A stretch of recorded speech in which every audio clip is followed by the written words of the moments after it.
Title of the sermon today is a Millstone sentence. What does prodigy mean? Prodigy. Maybe you wanted to be a prodigy when you're young. It refers to a highly talented child or youth. In the previous church before I came to Winnipeg, there was a cello prodigy. We are often blessed by the performances, and I was amazed whenever he played and how he deeply expressed the music he was playing. He was, I don't remember exactly, he was like 12 or 13 years old at the time.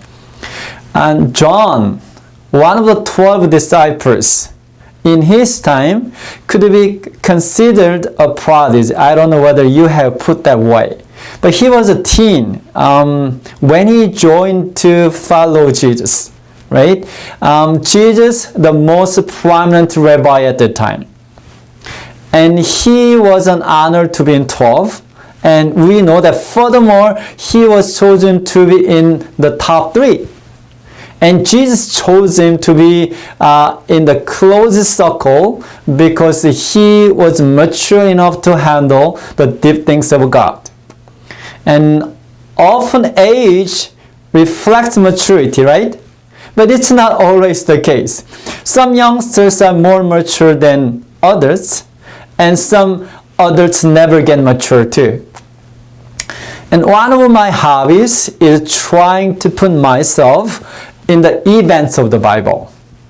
This time, I put myself in the mountain where Jesus was transfigured. So Jesus was there, Moses, Elijah, and Peter, James, and John. It could be amazing to be there, and at the same time a bit terrified too. Then Mark described their feeling this way. Mark chapter 9 verse 6. They were greatly afraid. This is how they felt when they witnessed transfiguration of Jesus Christ. However, after Moses and Elijah disappeared and there was no more voice, and Jesus turned to the appearance day before transfiguration, and as they were coming down the mountain, the fear could give place to the arising excitement.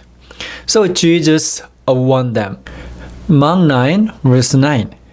Now as they came down from the mountain, he commanded them that they should tell no one the things they had seen till the Son of Man had risen from the dead. As they were coming down, the remaining 9 disciples were in trouble. A father brought his son, who was demon-possessed, and asked them to drive out. But they couldn't. But Jesus was not there. Peter, James, and John were not there. And the 9 disciples couldn't do the job. And so Jesus arrived and saw the trouble, and he intervened. He said, "Deaf and dumb spirit, I command you, come out of him and enter him no more." Then the spirit shook the boy widely and came out of him. The rest of the day, instead of teaching the crowd, Jesus spent only with his disciples and taught them about his death and resurrection. So, as you listen to the story in Mark chapter 9, what do you expect the disciples to do after seeing transfiguration, 9 disciples' failure, seeing Jesus casting out demons, and teaching about death and resurrection of Jesus? So, what did they do? The Bible says they disputed about who was the greatest. Oh my goodness, right? But we can understand the background of their dispute. 3 was shining. Peter, James, and John, they were shining, outstanding. And 9 was sinking to the bottom. After all, they were a finite human being. So Jesus had to teach them about being the first. It says, if anyone desires to be first, he shall be last of all and servant of all. So at this moment, John reported an incident. It's in Mark 9:38. It says, "Teacher, we saw someone who does not follow us casting out demons in your name, and we forbade him because he does not follow us." This is very weird situation if you understand. So who is this someone John was talking about? He didn't belong to 12, but he was one of the sincere followers of Christ. Let me share a quotation from Desire of Ages, page 437.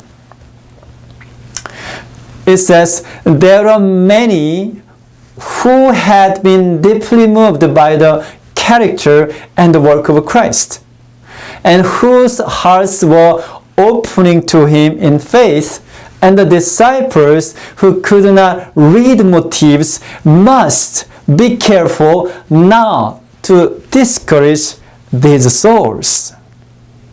So what did he do? The certain man, what did he do? He cast out demons. Now Jesus referred to him as one of the little ones. He could be a minor group of a religious group that doesn't have any power. He could be an unrecognized church member who faithfully followed Jesus. He could be an unrecognized small church with a few faithful Christians. And today is the Religious Liberty Emphasis Sabbath. So let me share two quotes from the Canadian government website about religious liberty. Quote, "Freedom of religion has been defined as a right to entertain such religious beliefs as a person chooses, the right to declare religious beliefs openly and without fear of hindrance or reprisal, and the right to manifest religious belief by worship and practice or by teaching and dissemination." So one more quote. Quote, "Freedom of religion or belief, including the ability to worship in peace and security, is a universal human right. It is enshrined in both the Universal Declaration of Human Rights."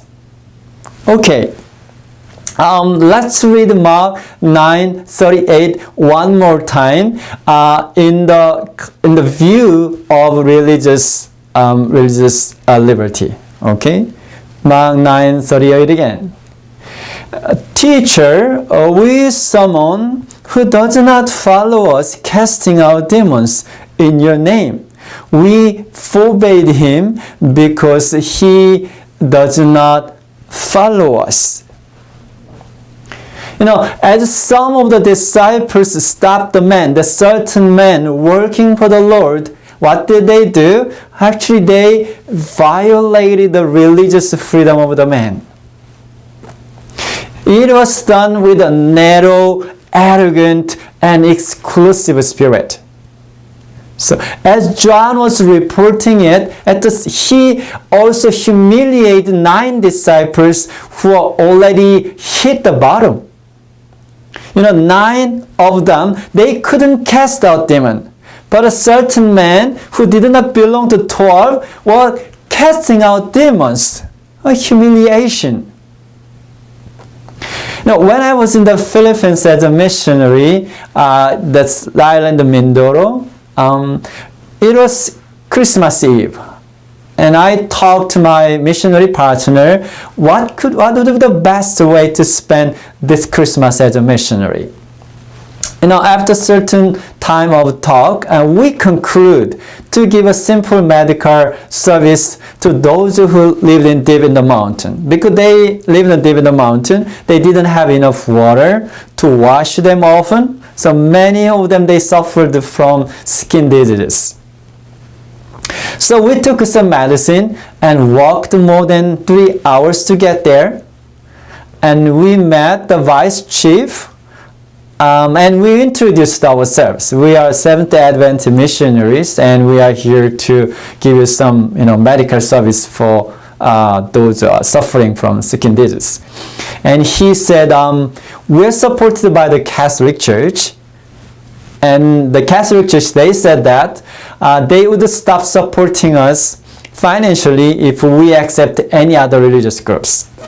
When I was told, I was so angry, but I didn't express that anger.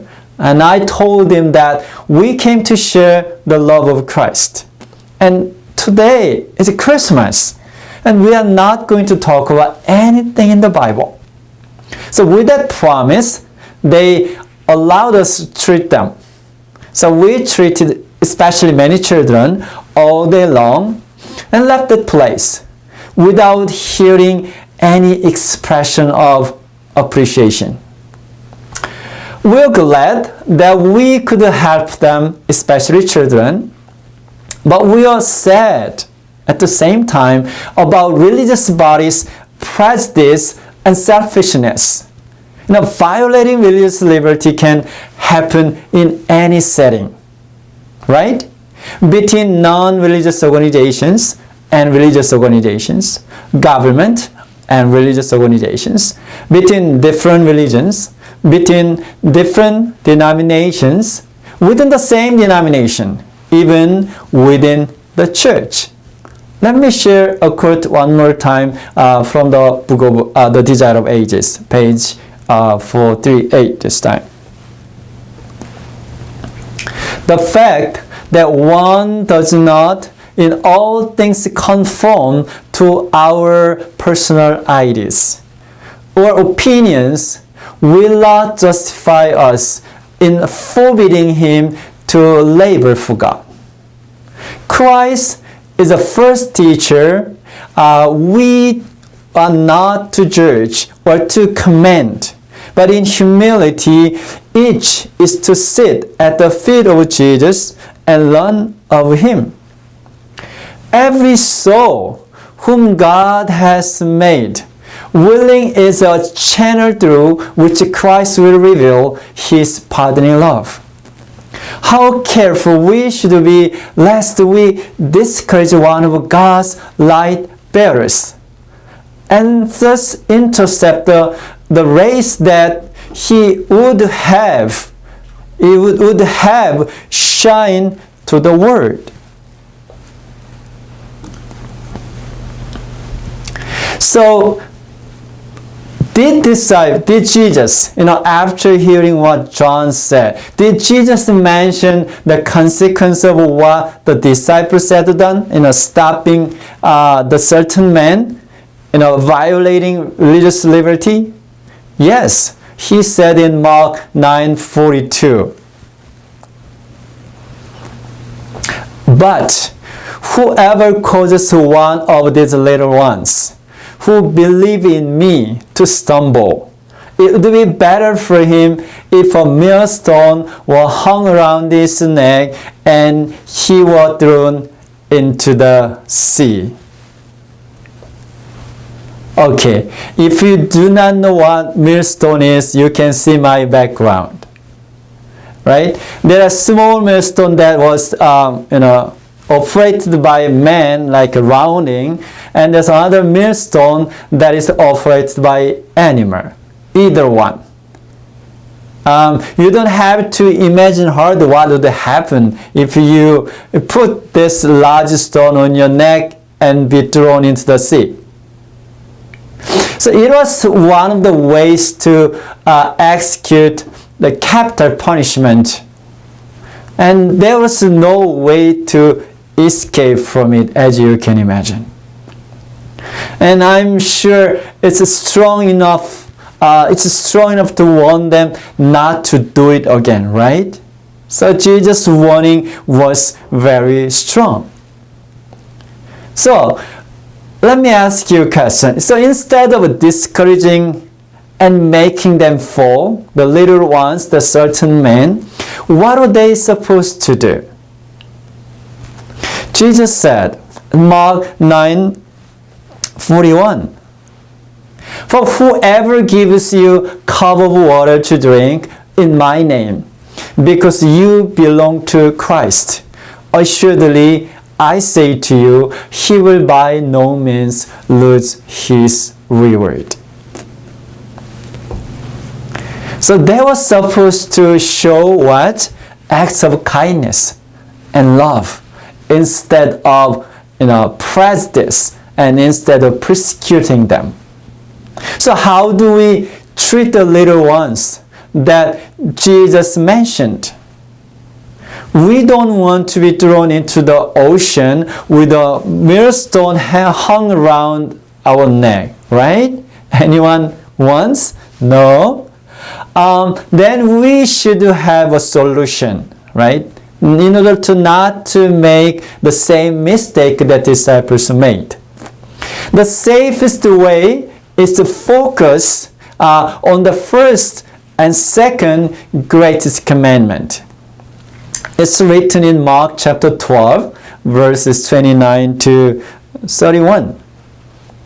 It says, "The first of all the commandments is, Hear, O Israel, the Lord our God, the Lord is one, and you shall love the Lord your God with all your heart, with all your soul, with all your mind, and with all your strength." This is the first commandment. And the second like it is this, "You shall love your neighbor as yourself," and there's no other commandment greater than these. So if you keep these two greatest commandments, love God, love your neighbor, you don't have to worry about other commandments. So what do I mean? You don't have to care about them? No. Why you don't have to worry about keeping other commandments? Because they means like first and second greatest commandment. They will equip you, and you will naturally keep the other commandments, and protect you from committing any sin. That's why Jesus mentioned about first and second greatest commandment. So as your religious liberty is important, your neighbor's one is important too. That's right, right? And cherish and protect your religious liberty and respect your neighbors. My friends, Jesus is coming soon, and let's receive Him together. Amen.